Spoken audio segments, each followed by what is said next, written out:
के ढंग से अगर काम करना है तो किसी एक मुगलकालीन शासक का उदाहरण देंगे और उसके जीवन वृत्त से हम प्रस्तावना के प्रश्नों को निकालेंगे। तो इस प्रकार हमारी कोशिश ये होती है कि विषय वस्तु का जो प्रकरण है वो हम छोटा निर्धारित करें।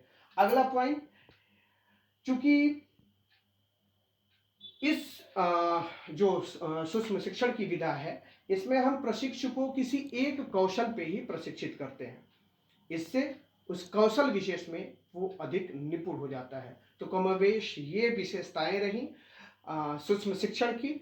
अब इन विशेषताओं से ही जोड़ के हम सूक्ष्म शिक्षण के लाभों से परिचित होंगे जो काफी हद तक इसकी विशेषताओं से मिलते जुलते होंगे। तो सूक्ष्म शिक्षण के लाभ हमारा अगला पॉइंट है, सूक्ष्म शिक्षण के लाभ। यह शिक्षण विधि छात्राध्यापक को कम समय में अधिक सिखाती है। जाहिर सी बात है, हम 5 से 6 मिनट का शिक्षण करते हैं और इतने मिनट के शिक्षण के द्वारा ही अगर हम अपनी कमियों पर बहुत जल्द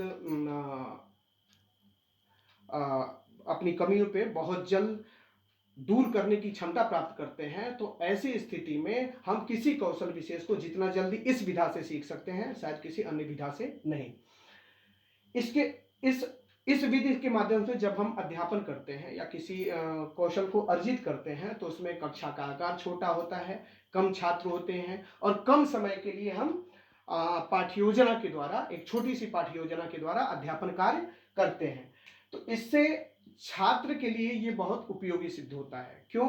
क्योंकि यदि उसका आत्मविश्वास बहुत अधिक नहीं हो तो ऐसे में बड़ी कक्षा को संभाल पाना उसके लिए कठिन होगा, बशर्ते यदि उसको छोटी कक्षा नियोजित करने के लिए कहा जाता है और प्रशिक्षण का माहौल होता है तो वो काफी बेहतर सीख पाता है। अगला पॉइंट, सूक्ष्म शिक्षण छात्राध्यापकों में आत्मविश्वास की जागृति करता है। जी हाँ, अभी इसी की हम चर्चा कर रहे थे। जो वास्तविक कक्षा होती है वहां 40 मिनट तक कक्षा कार्य का संचालन कर पाना वो अधिक कठिन है। कमोवेश 5 से 6 मिनट की एक छोटी कक्षा अगर आपको नियोजित करने के लिए दी जाती है तो ऐसी स्थिति में अपने ही मित्रों के बीच, अपने ही सहपाठियों के बीच और अपने ही पर्यवेक्षकों के साथ हम कहीं ना कहीं से अधिक आत्मविश्वास पूर्वक इस विधा को आगे बढ़ा पाते हैं। अगला है कि यह छात्रों को उनकी योग्यता के अनुसार शिक्षण कौशलों पर ध्यान केंद्रित करने की छूट देता है।